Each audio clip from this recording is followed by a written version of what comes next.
My name's Jace Monroe, and I've never been good at asking for help, even when I need it most. I'm the type who bottles things up, stores them somewhere behind a tight smile and a locked door. Living with someone like Cam Rhodes, though, makes that hard. He has this way of looking at you like he already knows what you're hiding, and maybe that's what scared me about him the most. We've been roommates for almost 8 months, and things had always been chill. Cam was the kind of guy who moved through life like it was one big inside joke. Athletic, confident, always the loudest laugh in a room.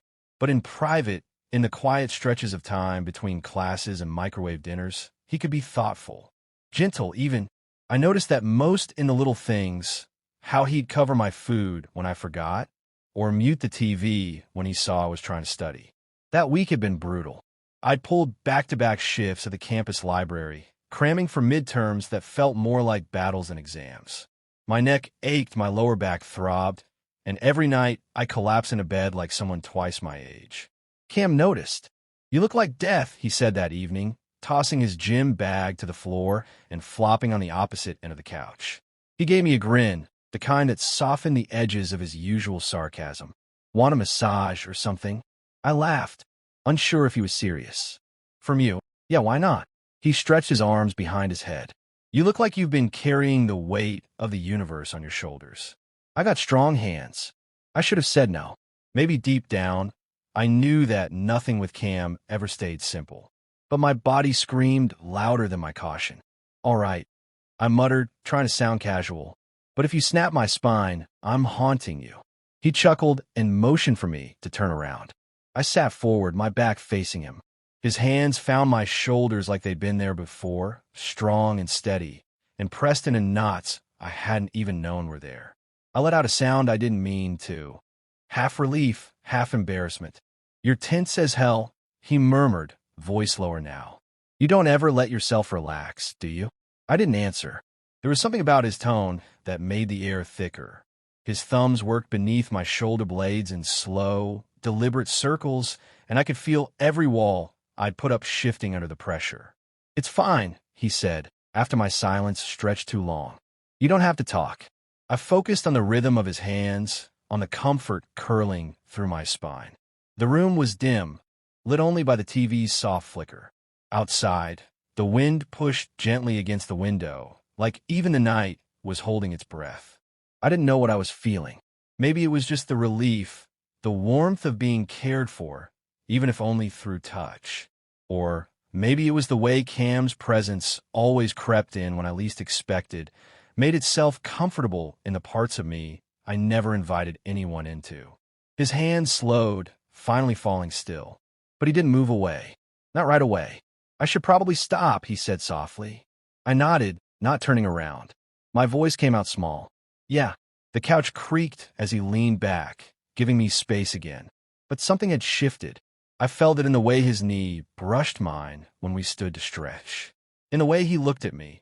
Not like a joke this time. Not like I was his tired roommate, but like I was something he hadn't decided how to handle yet. I went to my room, closed the door gently behind me, and sat on the edge of my bed. My body was lighter, but my chest was tight. It was just a massage, right? I lay there for hours, staring at the ceiling. Every moment of his hands on me played back in loops, slow and careful. There hadn't been anything obvious, nothing I could call out loud, but there was something, an undertone, a silence that said more than words ever could. Cam was still awake in the next room. I could hear him laughing softly at something on his phone, like nothing had changed. But something had, and I didn't know what to do with it. That night, sleep didn't come easy, and neither did the truth. The next few days were a blur of silence and static. Kim didn't mention the massage, and I didn't bring it up.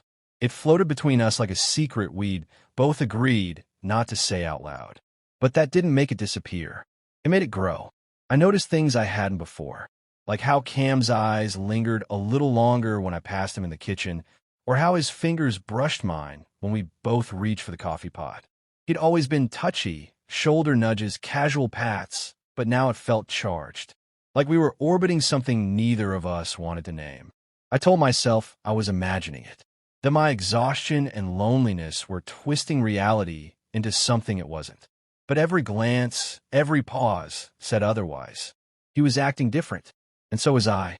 Late one Friday night, I came home after a group study session, head throbbing and shoulders tense all over again. Cam was already there, sprawled across the couch in a hoodie and shorts, flipping through his phone. He looked up when I walked in. "You look like hell again," he said with a crooked smile.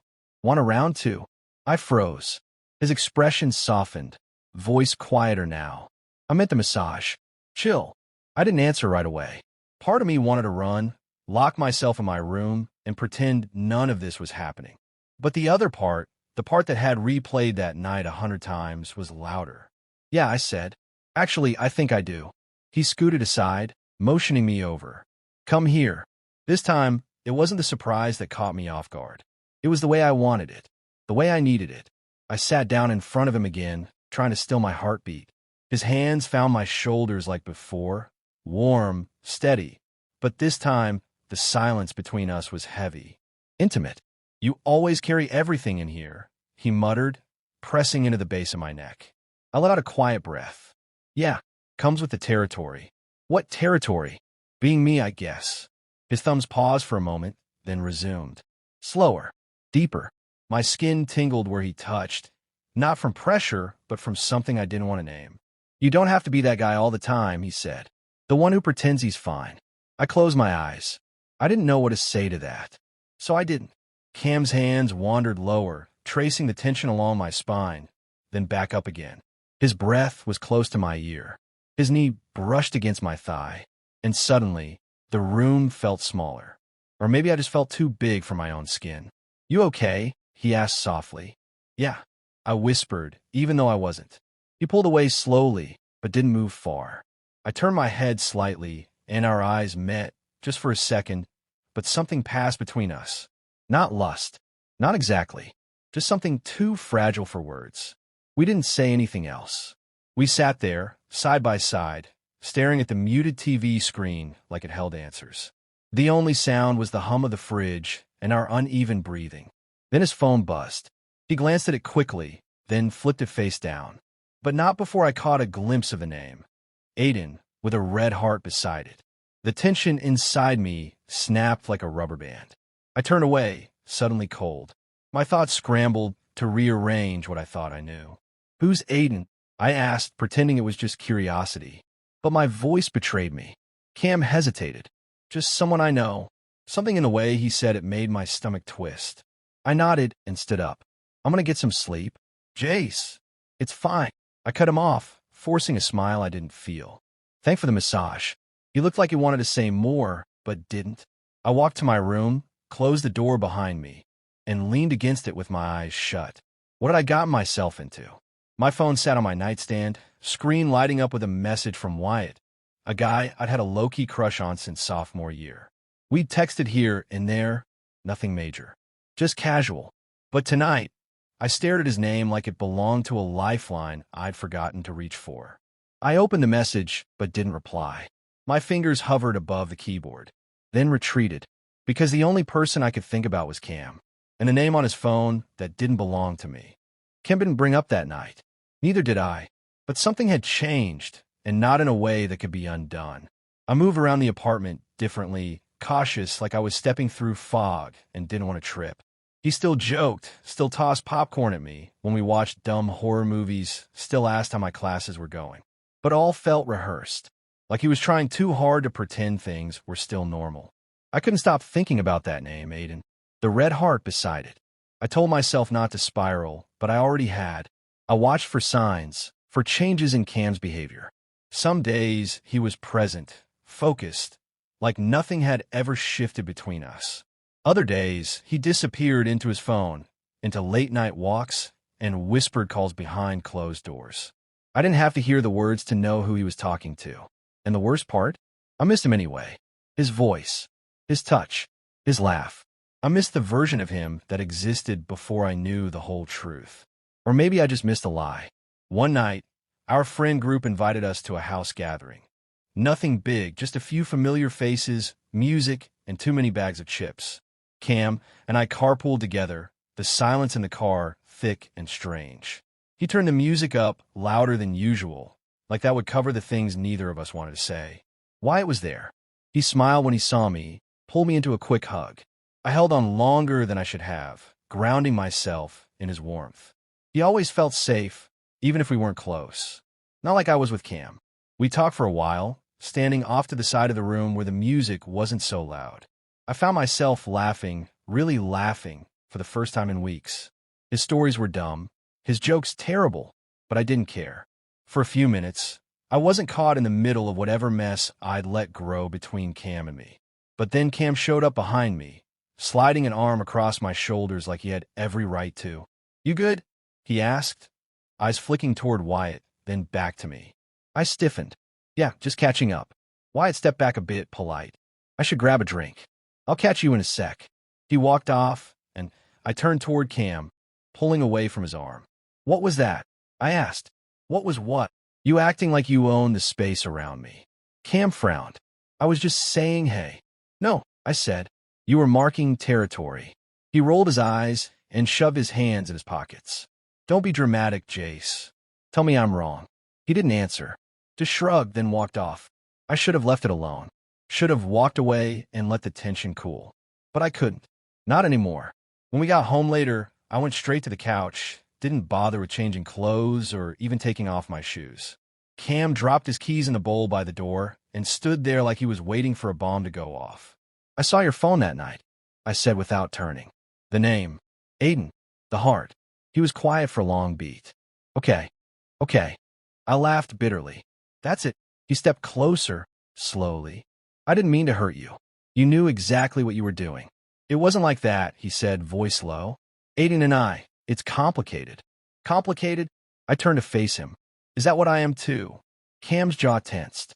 He didn't answer. "I didn't ask for any of this," I continued. "You started something, Cam. You crossed a line and acted like it didn't mean anything." His voice cracked just a little.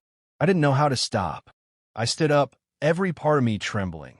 Not with fear, but with the kind of grief that doesn't have words. "You don't get to say that. You don't get to be the one who's confused. I care about you, Jace." Then why wasn't I enough? The silence that followed was a kind I'd never felt before. Not empty, just full of all the things we couldn't fix. I walked past him without another word, closing my bedroom door like it could seal away everything I didn't want to feel. On the other side, I sank to the floor, pulled my knees to my chest, and let the ache crawl through me. I had let myself fall into something that was never real. And the worst part was knowing I still wanted him to knock on that door. But he didn't. The days that followed were quiet in the worst kind of way. Not peaceful, just hollow. Cam and I moved like ghosts through the apartment, speaking only when necessary, brushing past each other like strangers who shared too much history to pretend otherwise. He stopped trying to talk. I stopped hoping he would. I didn't know what hurt more, the betrayal or the silence that followed it.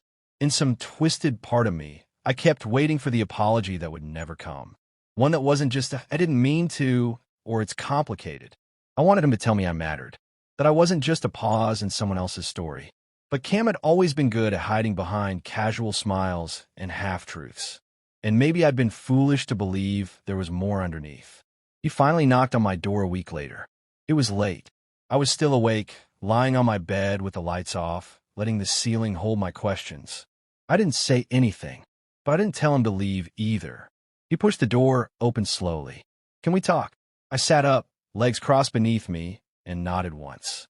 He stepped inside, standing awkwardly near the edge of the room like a kid sent to apologize after breaking something expensive. "I should have told you about Aiden," he started. "I wasn't trying to play you. I just didn't know what I wanted." I waited. Let him feel the weight of the silence for once. "I liked what we had," he went on. "I still do. But it scared me. Because with you, it felt different. Real. Then I asked, my voice low, why let me fall into something you were never fully in?" Cam's eyes flickered down to the floor. "Because part of me wanted to believe I could have both." I let that sink in. The selfishness, the cowardice, and the honesty buried beneath it. "You can't," I said quietly.